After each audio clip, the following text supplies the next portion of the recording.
Good afternoon, YouTube. I am out here today for a little target practice with my PSE Brute X there. That's not what this is about. This video is 5 things I do not like about the Hummer H3. Now, there are various reasons for this video, but I felt I would go ahead and list them because a lot of people actually look at this vehicle as an off-road, overland, even bug-out vehicle project. So I thought I would tell you what I don't like about it after I've purchased one some months ago and used it since then. Now, my model is the 2007 Adventure with the inline 5. I do not have a lot of complaints about the inline 5-cylinder.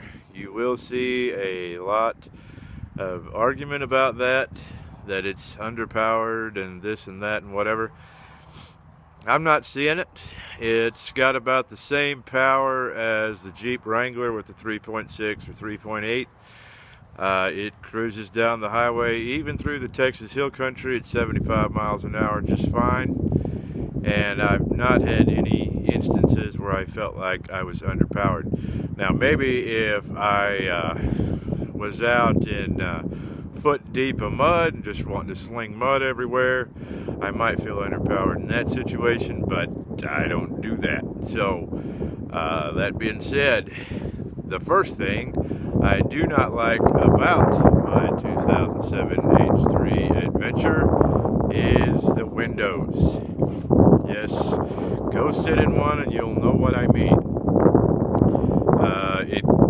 The engineers on this one, I'm not sure what body type they had. They must have been had a very short torso and all legs or something like that, because it would have been nice if the window extended probably another 3 inches down, because they have a cool look to them, but they are kind of a pain in the ass.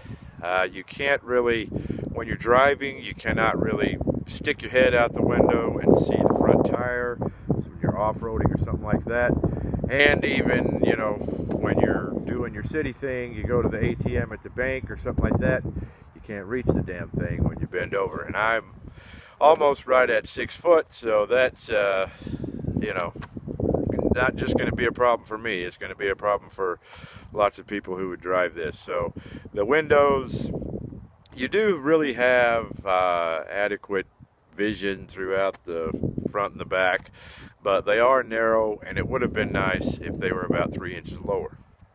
Number 2, we're going to step around here to the back. I don't wash this thing. I don't see any reason to. Number 2, one thing I don't like, there's really nothing I can do about it. I do wish that the rear glass would come down. The main reason for that is when I am out fishing, it would be nice if I'm going to move from place to place, I could just roll the window down, throw my rods in there, and move somewhere else. As it is, I just throw them up on top and carefully drive to the next spot. So I do wish they would have done that. Something simple. The next, it's more aesthetics than anything else. I don't know what this is for. I know it's supposed to be a recreation of the Hummer H1 or something like that. This fake vent here. Sometimes it just really gets on my nerves when I look at it. There's that. Along with that is the grill. It's just this cheap chrome thing. On my particular Hummer, this is going to be changed relatively soon, as I have some plans to put a wrap on several parts of this vehicle, including this cheap thing here, the hood, the grill, and the fading trim, which is my other number 4. This vehicle is actually very quiet most of the time, unless you're driving into a strong wind of probably 18 miles per hour and higher, coming from anywhere from 9 o'clock to your 3 o'clock. Wow, the wind noise you're going to hear in the cab through these side pillars is amazing in a bad way.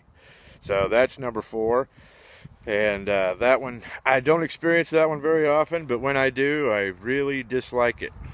I'm going to turn you around here. And number 5, if I can do this, let's see here.